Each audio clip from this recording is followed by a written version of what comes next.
আপনার মনুষ্যত্বকে আপনি জবাই দিবেন, সেখানে আপনি টাকার পিছনে ইঞ্চি টেপ দিয়া মাপে, পাল্লাতে উঠে মাপে, আমি যে 2 লক্ষ টাকা দিয়ে গরুটা কিনলাম সেই পরিমাণ গোশত হবে কিনা, কথা কোন ঠিক কিনা?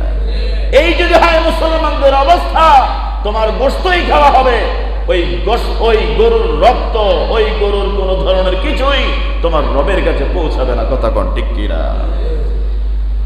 এই জন্য প্রিয় মুসলমান ভাইয়েরা, তুমি যে কোরবানি দিচ্ছ, তোমার কোরবানির রক্ত কিংবা গোশত কোনোটাই রবের কাছে পৌঁছায় না। তোমার রবের কাছে একটা জিনিসই পৌঁছায়, সেটা হলো তোমার ভিতরে কি পরিমাণ তাকওয়া রয়েছে। সুবহানাল্লাহ। হাজার ব্যথা বেদনার পরে ফিরে আসনি তুমি আপন ঘরে, দিনের আলো তুমি ছড়িয়ে দিতে চলে গেলে মদিনায় মক্কা ছেড়ে। হে রাসূল তোমাকে ভুলি আমি কেমন করে, হে রাসূল তোমাকে ভুলি আমি কেমন করে। আল্লাহুম্মা সাল্লি আলা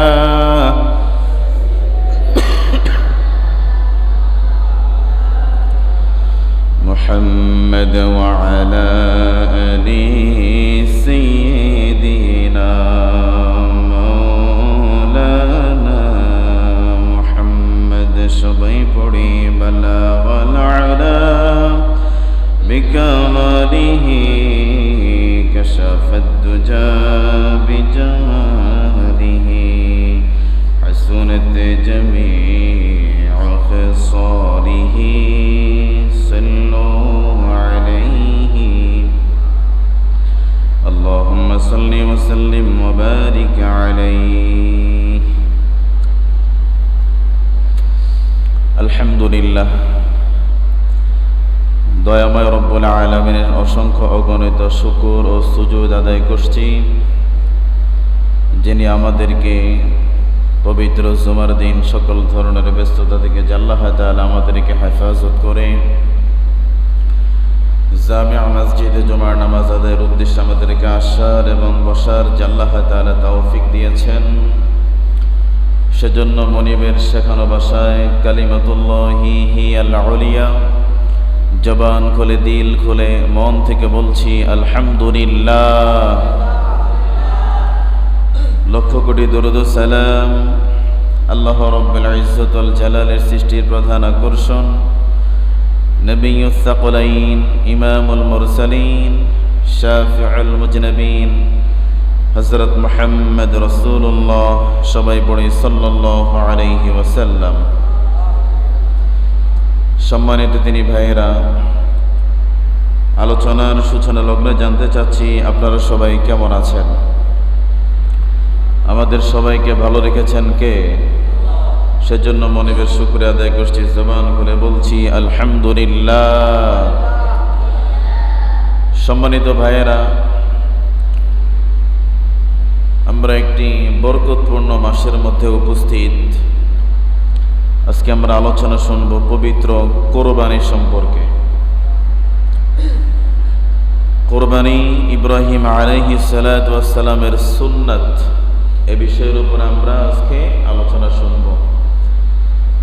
কোরবানির বিস্তারিত আলোচনা আজকের এই জুমাতে পরিপূর্ণভাবে যতটুকু ফুটিয়ে তোলা সম্ভব ঠিক ততটুকুই বলবো। আগামী জুমায় বাকি অংশ বলবো। আল্লাহ তাআলা আমাদের সবাইকে কোরআন এবং সুন্নাহর দৃষ্টিকোণ থেকে আমরা যে কোরবানি করছি বা কোরবানি দিচ্ছি বা দিব, এ টোটালটাই যেন হয় আল্লাহ তাআলার ইবাদতের জন্য। আল্লাহ যেন কবুল করেন, বুঝার তৌফিক দান করেন, পড়ি আমিন। সম্মানিত প্রিয় ভাইয়েরা, হযরত ইব্রাহিম আলাইহিস সালাতু ওয়াস সালামের পক্ষ থেকে আমাদের জন্য আল্লাহ তাআলা জানিয়ে দিয়েছেন, কোরবানি হলো ইব্রাহিম আলাইহিস সালাতু ওয়াস সালামের সুন্নাত। পৃথিবীর জমিনে আল্লাহ তাআলা যত নবী এবং রাসূল পৃথিবীর জমিনে পাঠিয়েছেন, এমন কোন নবী কিংবা রাসূল আল্লাহ তাআলা পৃথিবীর জমিনে পাঠান নাই যাকে পৃথিবীর জমিন আল্লাহ তাআলা কোনো ধরনের পরীক্ষা করে নাই। এমন কোন নবী এবং রাসূল আল্লাহ তাআলা পৃথিবীর জমিনে পাঠায়া দেয় নাই।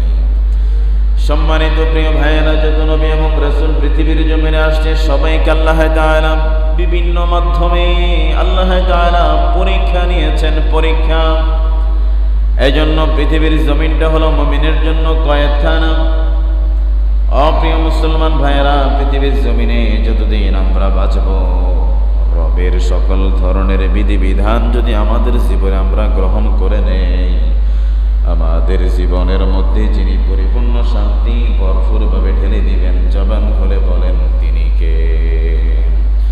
সম্মানিত প্রিয় ভাইয়েরা, স্বপ্নের মাধ্যমে ছেলেকে কোরবানি করার নির্দেশ আল্লাহ তাআলা দিয়ে দিয়েছেন। এ মর্মে আল্লাহ তাআলা জানিয়ে দিয়েছেন, ও ইব্রাহিম খলিলুল্লাহ, স্বপ্নের মাধ্যমে আমি রব্বুল আলামিন যে তোমাকে কোরবানি করার আদেশ দিয়ে দিলাম।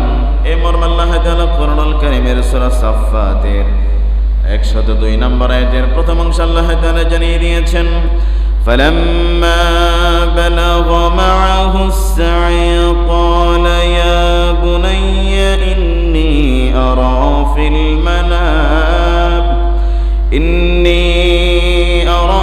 المنام أني أذبحك فانظر ماذا ترى। রব্বুল আলামিন জানিয়ে দিয়েছেন, অতঃপর সে ইসমাঈল আলাইহিস সালাতু ওয়াস সালাম যখন তার পিতার সাথে চলাফেরা করার বয়স উপনীত হলেন, মানে হলো হযরত ইব্রাহিম আলাইহিস সালাতু ওয়াস সালামের সন্তান ইসমাঈল আলাইহিস সালাতু ওয়াস সালাম যখন নবীর ছেলে, নবী যখন বাবার সাথে হাঁটার বয়স উপনীত হলেন, তখন আল্লাহ তাআলা জানিয়ে দিয়েছেন, উপনীত যখন হলেন তখন ইব্রাহিমকে বললেন, ইব্রাহিম বললেন, হে বৎস, আমি স্বপ্নে দেখেছি আমি তোমাকে জবেহ করেছি, অতএব তোমার অভিমত কি আমাকে জানায়া দাও। সুবহানাল্লাহ।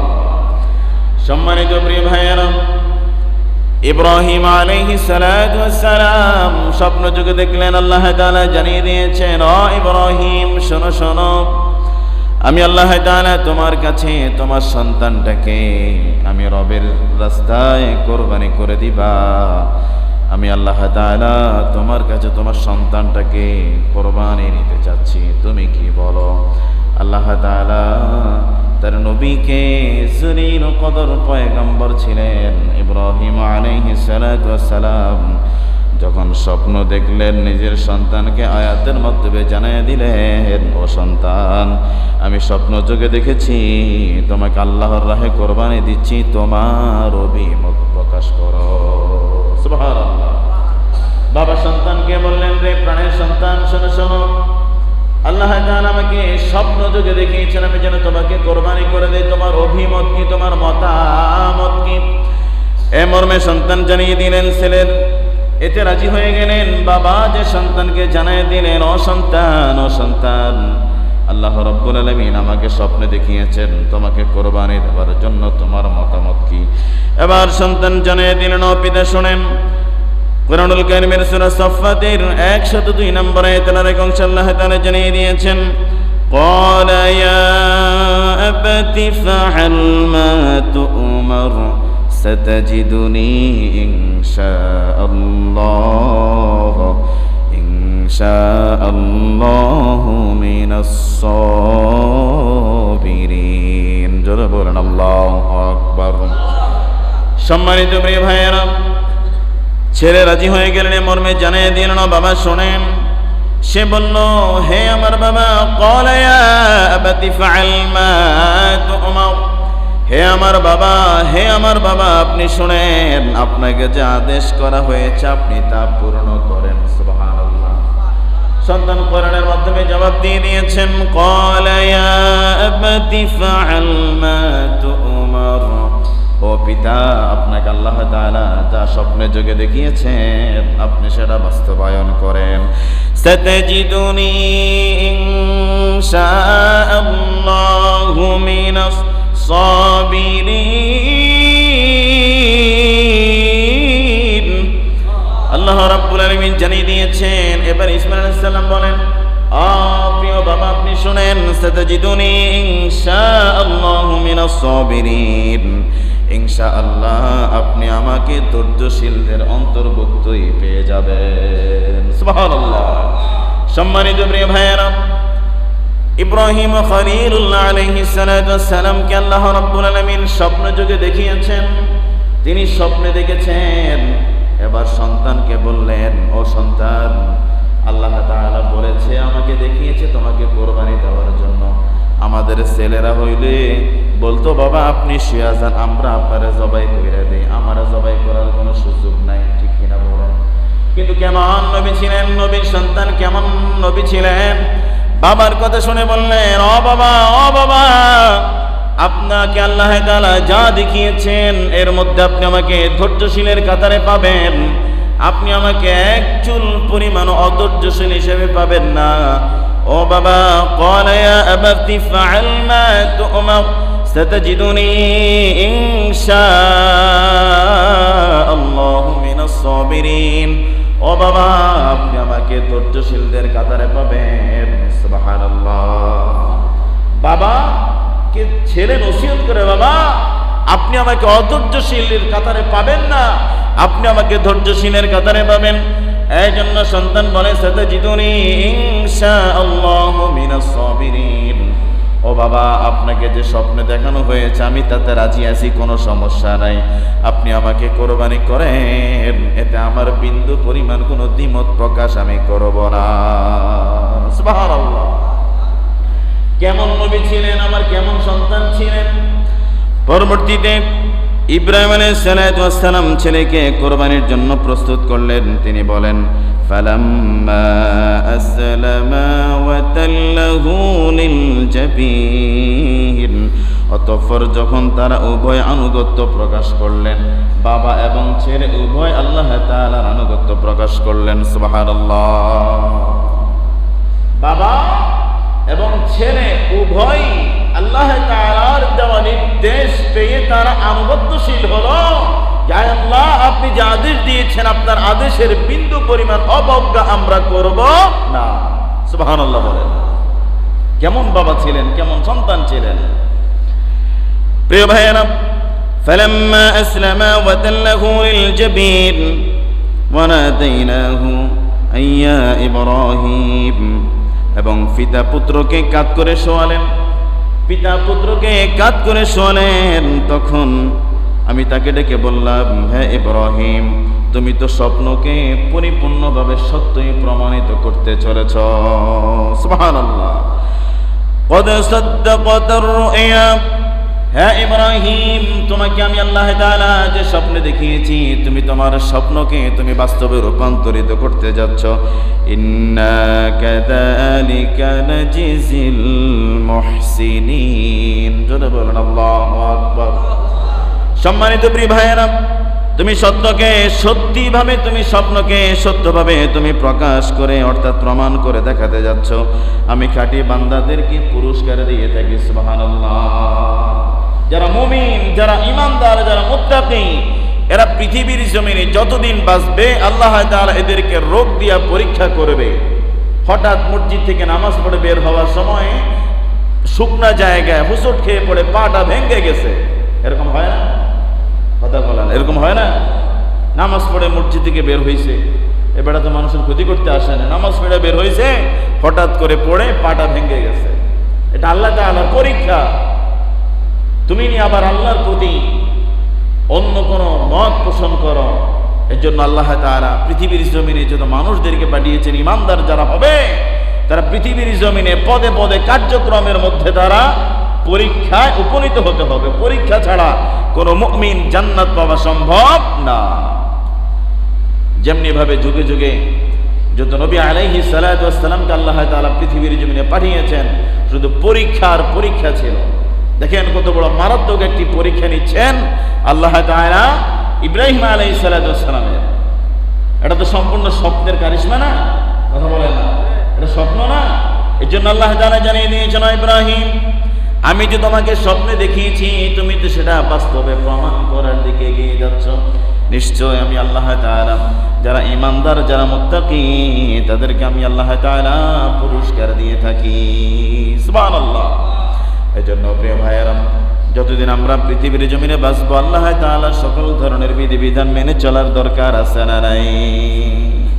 আল্লাহ তাআলার বিধানের মধ্যে একজন মুমিন বান্দার জন্য রয়েছে অপুরন্ত কল্যাণ, অপুরন্ত বারাকা।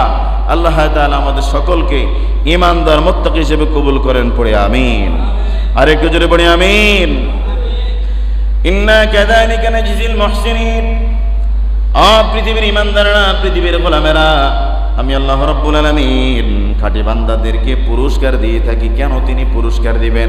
খাঁটি বান্দাদেরকে এজন্যই তিনি পুরস্কার দিবেন, এ বান্দা যখন আল্লাহ তাআলার সকল ধরনের বিধিবিধানগুলো পৃথিবীর জমিনে মেনে মেনে চলবে, তখন আল্লাহ তাআলা খুশি হয়ে বান্দাকে সুন্দর সুন্দর পুরস্কার দিয়ে দিবেন। সুবহানাল্লাহ বলেন। তাহলে আমরা কার আদেশ মানব? জোরে বলেন, কার? আল্লাহ তাআলার আদেশ মানার মধ্যেই একজন ঈমানদার মুত্তাকি ফরহেজগার বান্দা বান্দির জীবন রয়েছে। আল্লাহ তাআলার পক্ষ থেকে পুরস্কারের ব্যবস্থা। আল্লাহ তাআলা সবাইকে কবুল করেন, পড়ে আমিন। এটা ছিল ইব্রাহিম আলাইহিস সালামের উপর আল্লাহ তাআলার পরীক্ষা। ইতিপূর্বে যে কথাগুলো বললাম এটা সম্পূর্ণ ছিল ইব্রাহিম আলাইহিস সালাতু ওয়াস সালামের উপর আল্লাহ তাআলার পরীক্ষা। মর্ম আল্লাহ তাআলা জানিয়ে দিয়েছেন সূরা সাফফাতের 106 নম্বর আয়াত আল্লাহ তাআলা জানিয়ে দিয়েছেন, ইন্না হাযা লাহুল বালাউল মুবিন। যেটা বলেন আল্লাহু আকবার। নিশ্চয় এটা ছিল একটি সুস্পষ্ট পরীক্ষা। এতক্ষণ আপনারা যে কথাগুলো শুনলেন এটা সম্পূর্ণ সুস্পষ্ট আল্লাহ তাআলার পক্ষ থেকে পরীক্ষা ছিল। এবার বলেন, ইব্রাহিম আলাইহিস সালাতু ওয়াস সালাম এবং ইসমাঈল আলাইহিস সালাতু ওয়াস সালাম আল্লাহ তাআলার দেওয়া পরীক্ষার মধ্যে তিনি পাস করলেন না ফেল করলেন? আরেকটু জোরে বলেন। পাস কি যেন পাস না। আমি আপনাকে কোরআন থেকে বলছি, আপনি কোরআনের কথা শোনার পরেও নাক সিটকা ছেড়ে দেন, হুজুর এরকম বহুত ওয়াজ শুনছি, আপনারা শোনার দরকার নাই। আর যেখানে স্বপ্নের ব্যাখ্যা, সুবহানাল্লাহ বলেন, স্বপ্নে দেখেছে, স্বপ্নের ব্যাখ্যাকে বাস্তবায়ন করেছেন। আল্লাহ তাআলা বলেন, হে ইব্রাহিম আমি আল্লাহ তাআলা তোমাকে স্বপ্নে দেখিয়েছি, সেই স্বপ্নকে তুমি বাস্তবে রূপান্তরিত করতে চলেছো। সুবহানাল্লাহ বলেন। আর আমি আর আপনি যদি স্বপ্নে দেখি আজকে ফজর নামাজটা পড়লে আল্লাহ তাআলা আমার রোগ ভালো করে দিব, খাতাটারে টান দিয়ে মোনা দিয়ে আরো ডাকছে ঘুম, কি এর আবার স্বপ্ন টপ্ন কথা কয় না। আমরা তো ইজাতের মুসলমান, আমাদের বিশ্বাস হলো কচু পাতার পানির মতো। কচু পাতা যতই শক্ত হোক না কেন, এক ফোঁটা পানি দিবেন বাতাসে হেলে দুলে পড়ে যায়, থাকে না। ঠিক আজকে মুসলমানদের ঈমান হয়ে গিয়েছে, কচু পাতায় পানি যেমন টিকে না, ধরে রাখতে পারে না, ঠিক মুসলমানদের ঈমানও যেমন হয়ে গিয়েছে। মুসলমান মসজিদে নামাজ পড়ে বের হয় বেঈমান হয়ে, কথা কোন ঠিক কি না? মসজিদে ঢুকে ঈমান নিয়ে মসজিদ থেকে বের হয় বেঈমান হইয়া। এরকম অনেক মুসলমান সমাজের মধ্যে, জোরে বলেন, আছে না নাই? এই জন্য প্রিয় মুসলমান ভাইয়েরা, আমি আজকে 3 দিন অসুস্থ, কথা বলতে খুব কষ্ট হচ্ছে, বুঝেননি আপনারা? একটু বুঝে উত্তর দিয়েন, কথা বলাটা খুব কষ্ট হচ্ছে আমার। তাহলে রব্বুল আলামিন জানিয়ে দিয়েছেন, ইন্না হাযা লাহুল বালাউল মুবিন। ও ইব্রাহিম নিশ্চয়ই এটা ছিল তোমার জন্য সুস্পষ্ট পরীক্ষা। এটা কোনো অস্পষ্ট নয়, এটা সম্পূর্ণ সুস্পষ্ট। আমি রবের পক্ষ থেকে তোমার জন্য ছিল পরীক্ষা। সুবহানাল্লাহ। এটার ব্যাখ্যায় কেমন আসছে ভালো করে বুঝেন। যখন তারা দুজন আনুগত্য স্বীকার করল, এই আয়াতের ব্যাখ্যায় বলা হয়েছে, যখন পিতা এবং পুত্র আল্লাহ তাআলার আনুগত্য স্বীকার করে নিল, আল্লাহ তাআলার আনুগত্যর মাধ্যমে শিরটাকে নত করে দিলেন। ইব্রাহিম আলাইহিস সালাতু ওয়াস সালাম তার পুত্রকে শুইয়ে দিলেন। তখন আল্লাহ তাআলা আওয়াজ দিলেন, তুমি সত্যকে পরিণত করেছ, কাজেই এখন তোমার সন্তানের প্রাণ বের করে নেওয়া আমি আল্লাহ তাআলার কাম্য নয়। এটা ছিল তোমার জন্য সম্পূর্ণ পরীক্ষা। তোমার সন্তানের জীবনটা আমি আল্লাহ তাআলা নেওয়া কামনা নয়। কি কথা বুঝছেন? মানে কোরবানির মাধ্যমে তোমার সন্তানের জীবন আমি আল্লাহ তাআলা নিয়ে নিব, এটা কামনা নয়, বরঞ্চ তোমাকে এবং তোমার সন্তানকে আমি আল্লাহ তাআলার কাছে মর্যাদা বাড়িয়ে দেওয়ার জন্য একটা মাধ্যম ছিল। সুবহানাল্লাহ বলেন। এই জন্য প্রিয় ভাইয়েরা, সন্তান এবং পিতা আল্লাহ তাআলার এই বিধানটাকে গ্রহণ করে নেওয়ার মাধ্যমে আল্লাহ তাআলা তাদের সম্মান অনেক বাড়িয়ে দিয়েছে রে বাবা। এজন্য আল্লাহ তাআলার বিধিবিধান পৃথিবীর জমিনে মানবে যারা, পরকালীন জীবনে তাদেরকে আল্লাহ তাআলা নাজাতের অন্তর্ভুক্ত করবে। সুবহানাল্লাহ। পৃথিবীর জমিনের হায়াত হলো 50, 60, 70, 80, 90, 100 বছর। এই টোটাল জিন্দেগির মধ্যে যদি বান্দা রবের বিধিবিধানকে প্রাধান্য দিয়ে আনুগত্যশীল হয়ে তাকওয়াবান হয়ে ভদ্র হয়ে নম্র হয়ে যদি গ্রহণ করে নিতে পারো, এই টোটাল গড় এভারেন্সের সময়ের মধ্যে বান্দা রবের বিধিবিধানটাকে গ্রহণ করে নেওয়ার মাধ্যমে আমি আল্লাহ তাআলা তোমার পরকালীন জীবনের সকল নাজাতের ব্যবস্থা তৈরি করে দিব। সুবহানাল্লাহ বলেন। তাহলে প্রিয় বাবাজিরা, এই পৃথিবীর জমিনের ক্ষণস্থায়ী সময়ের মধ্যে আল্লাহ তাআলার সকল ধরনের বিধিবিধানগুলো অবলোকনে কোনো ধরনের প্রশ্ন ছাড়া মেনে নেওয়ার দরকার আছে না নাই? একটু জোরে বলেন, আছে না নাই? আজকে আমরা যারা কোরবানি দেওয়ার জন্য ব্যাংক থেকে টাকা তুলছি, বিদেশ থেকে ছেলেকে প্রেসার কিক করছি, বাবা টাকা পাঠাও, গরু কিনতে হবে, কোরবানি চলে আসছে, আপনি একটাবার চিন্তা করে দেখেন, আপনি কি হাটের গরুই কি জবাই দিচ্ছেন না নিজের মনুষ্যত্বটাকে জবাই দিচ্ছেন? আজ আমরা কোরবানির গরুর হাট থেকে গরু কিনে আনার পরে ভাতিজারা কিরে, ভাতিজা তুই যে গরুটা কিনছস কত দিয়ে কিনছস? আসা 1,10,000। নেই রে ভাতিজা, শেষ, তাহলে তো আমি পুরা ঠকছি। কথা বলেন, কথা বলেন, আরে কথা বলে না কেন? মানে ভাতিজারা জিজ্ঞাসা করতেছে, বাজান কত নিছে? বাজান 1,10,000। আরে ভাতিজা, আমি তো তাহলে ঠকছি রে, মাইর খেয়ে লেছি। এবার আমি তো মাইর খাই না, ফাটি না, এবার কেমনে মাইরটা খেয়ে এলাম। অথচ আপনি কোরবানির পশু কিনেছেন, আপনার মনুষ্যত্বকে আপনি জবাই দিবেন, সেখানে আপনি টাকার পিছনে ইঞ্চি টেপ দিয়া মাপে, পাল্লাতে উঠে মাপে আমি যে 2 লক্ষ টাকা দিয়ে গরুটা কিনলাম সেই পরিমাণ গোশত হবে কিনা? কথা কোন ঠিক কিনা? এই যদি হয় মুসলমানদের অবস্থা, তোমার গোশতই খাওয়া হবে, ওই গরুর রক্ত, ওই গরুর কোন ধরনের কিছুই তোমার রবের কাছে পৌঁছাবে না। কথা কোন ঠিক কিনা? এই জন্য প্রিয় মুসলমান ভাইয়েরা, তুমি যে কোরবানি দিচ্ছ, তোমার কোরবানির রক্ত কিংবা গোশত কোনোটাই রবের কাছে পৌঁছায় না। তোমার রবের কাছে একটা জিনিসই পৌঁছায়, সেটা হলো তোমার ভিতরে কি পরিমাণ তাকওয়া রয়েছে। সুবহানাল্লাহ। লা ইয়ানালাল্লাহা লুহুমুহা ওয়ালা দিমাউহা ওয়ালাকিন ইয়ানালুহু তাকওয়া মিনকুম। পৃথিবীর মুসলমান, তুমি যে কোরবানির পশুটা জবাই করছো, এ পশুর গোশত কিংবা রক্ত কোনো কিছুই রবের কাছে পৌঁছায় না। একটা জিনিসে পৌঁছায় যায়, সেটার নাম হলো তাকওয়া। সুবহানাল্লাহ। আত-তাকওয়া হাহুনা। তোমার তাকওয়া থাকে এই জায়গার মধ্যে। তোমার যত বড় তাকওয়াবান তুমি হবা, তোমার আমল যত ছোটই হোক না কেন, তোমার আমল যিনি কবুল করবেন তিনি কে? আওয়াজ করে বলো মুসলমান, তিনি কে? এর জন্য আপনি কোরবানি দিব, গোশত কম হলো না বেশি হলো, জিতলাম না ঠকলাম, এত কিছু চিন্তা ফিকির করা যাবে না। কিনছি তো কিনছি কার জন্য? ওরে কথা বলে না, কার জন্য?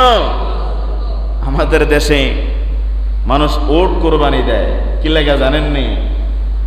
পুরা কচু উপজেলার মধ্যে একটা সুনাম, পুরা চাঁদপুর জেলার মধ্যে বিজ্ঞাপন হবে, সংবাদ সম্মেলন হবে, মানুষ ভিডিও করবে, ইউটিউবে ছাড়বে, ফেসবুকে যাবে, অমক চৌধুরী সাহেব বিশাল বড় একটি ওট কোরবানি দিয়েছেন। ঠিক কি না? কথা কয় না? এটা কি ওনার কোরবানি হয়েছে নাকি মানুষ দেখানো হয়েছে? এখন মানুষ দেখানো কি কোরবানি হয়? যারা বলেন কোরবানি হয়। এই জন্য বিভিন্ন বড় বড় স্কলাররা বলেছেন, আপনি 7 ভাগে কোরবানি না দিয়া নিজের সামর্থ্য অনুযায়ী ছোট একটা বকরির বাচ্চা কোরবানি দেন, ছোট একটা খাসি কোরবানি দেন, আপনার 1 মণ 1 ধ্যানে হালাল টাকার কোরবানি দিবেন। ওই পশুর রক্ত জমিনে প্রবাহমান হওয়ার আগেই আল্লাহ তাআলা আপনার পক্ষ থেকে আপনার কোরবানি কবুল করে নেবে। সুবহানাল্লাহ বলেন। কারণ আপনি যে 7 ভাগে কোরবানি দিচ্ছেন, আপনি একজনের না মসজিদের ইমাম সাহেব, আমাদের টিয়াতে কোনো ঝামেলা নাই, ওই বেটা তো ব্যাংকে চাকরি করে, ওই বিভিন্ন জায়গায় চাকরি করে, ডানে বামের কত টাকা এখানে ঢুকছে, আপনার নামাজ পড়া মানুষের টাকাটা ওই হারাম খোরদের সাথে মিলে যাওয়ার কারণে আপনার হালাল যোগ্য টাকাটাও তাদের সাথে যোগ হওয়ার কারণে তাদের কোরবানি তো হবেই না, আপনি নামাজি, আপনার কোরবানিও হবে না। ঠিক কিনা বলেন? এজন্য আপনি ছোট একটা দেন, মানুষ দেখানোর দরকার নেই, আল্লাহর খুশি করার জন্য। আজকে আমরা কাজ করি শুধু মানুষ দেখাবার জন্য। মানুষেরই আমার একটু বাহাবা দেয়, মানুষেরই আমার একটু প্রশংসা করে, মানুষেরই একটু কয় না ভাই আপনি যে গরু কিনছেন মাশাআল্লাহ পুরা গ্রামের মধ্যে আমনেরটাই সেরা, মানে ফার্ম দেয়, কথা কোন ঠিক কি? এই হলো আমাদের অবস্থা। এই জন্য প্রিয় ভাইয়েরা, তাকওয়ার জন্য আপনি কোরবানি দিবেন, আল্লাহর জন্য আপনি কোরবানি দিবেন। ইব্রাহিম আলাইহিস সালাম স্বপ্নে দেখেছেন সন্তানকে কোরবানি দেওয়া, চলে গেলেন, কোনো প্রশ্ন নাই। আর আজকে আমি আর আপনি মুসলমান, হুজুর যদি কয় ভাই নামাজ পড়েন, হুজুর কি লাগে নামাজ পড়তাম, গত 20 বছর তো নামাজ পড়ছি, ওই বিপদ থেকে তো আল্লাহ আমার রেহাই দেয় নাই। শুধু প্রশ্ন, হুজুর নামাজ পড়ি কয়জনে কি করছে একটু দেখান তো, শুধু প্রশ্ন। এই জন্য প্রিয় ভাইয়েরা, সামিআনা, যা শোনা তাই গ্রহণ করা, এটা একজন মুমিনের লক্ষণ। শুধু বেশি প্রশ্ন করা ভালো লক্ষণ নয়, বেশি প্রশ্ন করা ভালো লক্ষণ নয়। এই জন্য প্রিয় ভাইয়েরা, আমরা যারা কোরবানির পশু কিনবো, আমরা দেখে শুনে কোনো ধরনের যেই বিষয়গুলো কোরবানির প্রাণীর মধ্যে থাকলে কোরবানি হওয়ার সম্ভাবনা থাকে না, সেগুলো আমরা একটু দেখে, একটু সৌন্দর্যমণ্ডিত, সুঠাম দেহের অধিকারী, একটু ভালো সকল দিক দেখে বুঝে শুনে, দাঁত কয়টা উঠছে দেখিয়া বুঝা শুননা তারপরে কোরবানির পশু কিনবেন। আল্লাহ তাআলা আমাদের সবাইকে কবুল করেন, পড়ে আমিন। আর একটু জোরে পড়েন আমিন। এই জন্য প্রিয় ভাইয়েরা, আপনার উপর আল্লাহ তাআলা কোরবানি যে ওয়াজিব করে দিয়েছেন, যেভাবে আপনাকে কোরবানি দেওয়ার কথা বলা হয়েছে, আপনারা বলেন তো দেখি যোহরের নামাজ কয় রাকাত? যোহর নামাজ ফরজ কয় রাকাত? 4 রাকাত।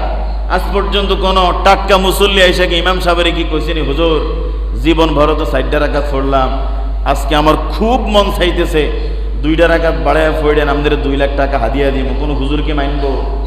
আর কোন মুসল্লিকে কোন সাবাস করবো?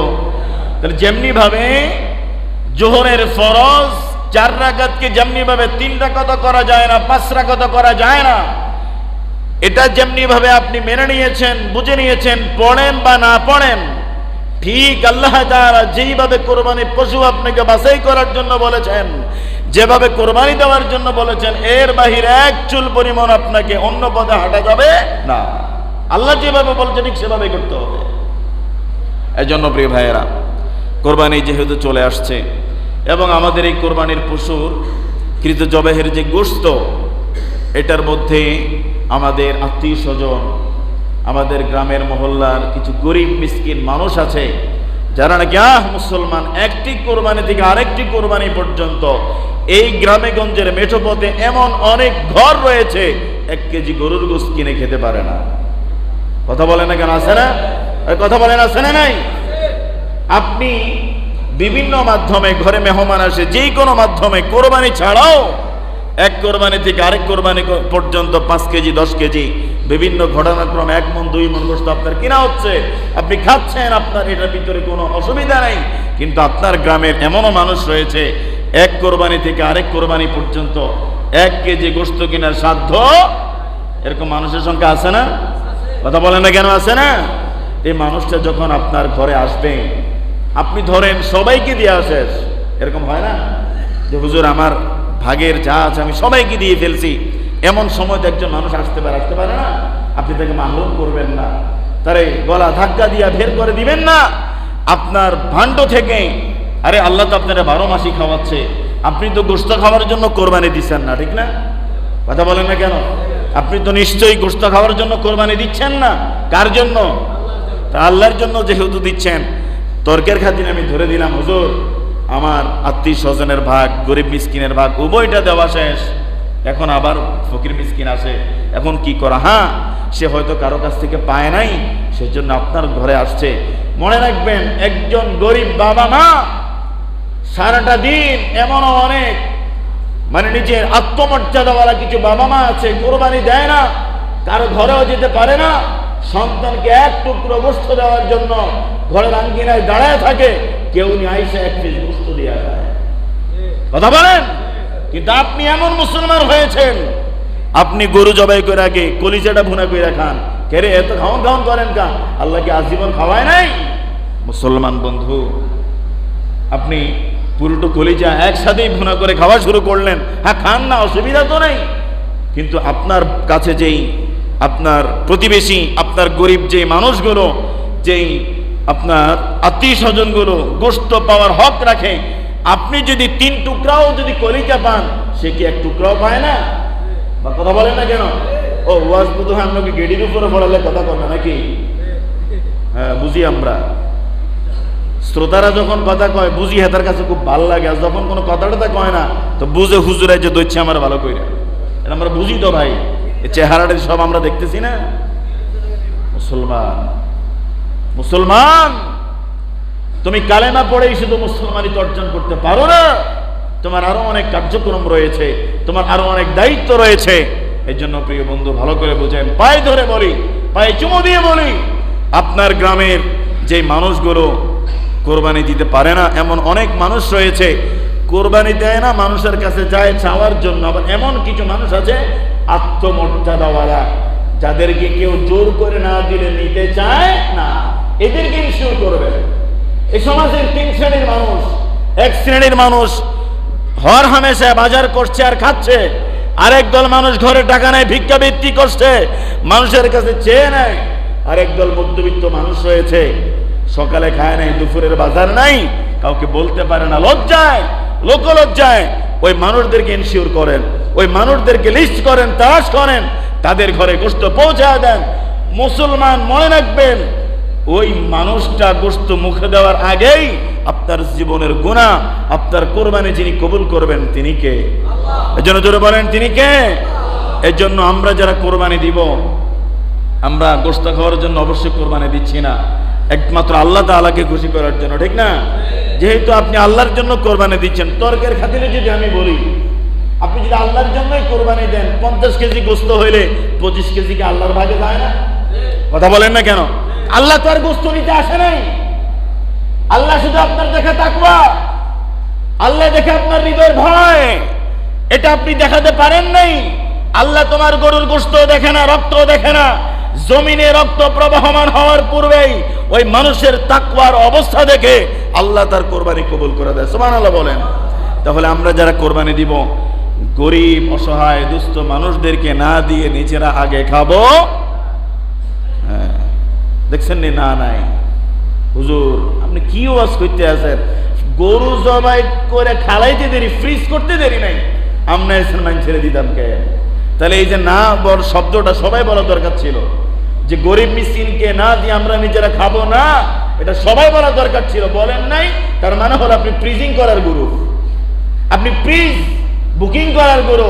দেখবেন কিছু মানুষ কোরবানির আগে ডিপ ফ্রিজ কিনে। কিও মোল্লা সাহেব, ফ্রিজ কিনেন যে? এবছর তো বড় গরু কিনছি, কথা কয় না, কথা বলেন। আর ফ্রিজ কোম্পানিও এমন সুযোগ দিয়ে দিছে, কোরবানির সময় ডিসকাউন্ট দিয়ে দেয় বেশি বেতনের লাগে। এর জন্য প্রিয় ভাইয়েরা, আমরা করে ওয়াজ করে লাভ নাই, এটা কথাই বুঝে লাইছি। আপনারা দিয়া খাইবেন যে, এটা আমার বুঝ হইছে। আল্লাহ আমাদেরকে পরিপূর্ণ হেদায়েতের জিন্দেগি দান করেন, পড়ি আমিন। আরেকটু জোরে পড়ি আমিন। আমিনও কয় না, যদি আল্লাহ নিয়ে আবার কবুল করি আলায়, কোন জায়গায় যাইতাম? আমিনও কয় না, মানে আল্লাহ নিয়ে আবার কবুল করে ফেলায়। জোরে বলেন আল্লাহুম্মা আমিন। না এইবার বোধ হয় একটু বুঝ হইছে। কোন জাতের মুসল্লি আপনারা? আমি তো খুব ঠেকায় পড়ে গেছি আপনার ঘরে লইয়া। শুধু নিজের সুবিধাটা বুঝেন কেন? এত নিজের সুবিধা বুঝছেন না বাজান, এত বুঝিয়েন না। আজকে জুমার নামাজ পড়ে মসজিদ থেকে বের হতে পারবেন কিনা সেই গ্যারান্টি নাই, আর 5 লাখ টাকা দিয়ে কোরবানি করবেন সেই ধান্দা ফিকিরে ঘুরতেছেন। আপনি আবার হাজি সাহেব, আপনি মাদ্রাসার সভাপতি, মসজিদের সভাপতি, আপনি অমক তমক আলকা সালকা, এইটা আল্লাহর কাছে কোনো দাম নাই। আল্লাহ দেখবে তোমার তাকওয়া কতটুকু আছে, ঠিক কিনা বলেন? এজন্য আল্লাহ তাআলা আমাদেরকে পরিপূর্ণ তাকওয়াবান হয়ে যত কিছুই করব, আল্লাহ তাআলার কাছে যেন আমরা সকল কিছু যেন কবুল এবং মঞ্জুর হয়। আল্লাহ তাআলা আমাদের সবাইকে তৌফিক দান করেন, পড়ে আমিন। আর একটু জোরে পড়ে আমিন।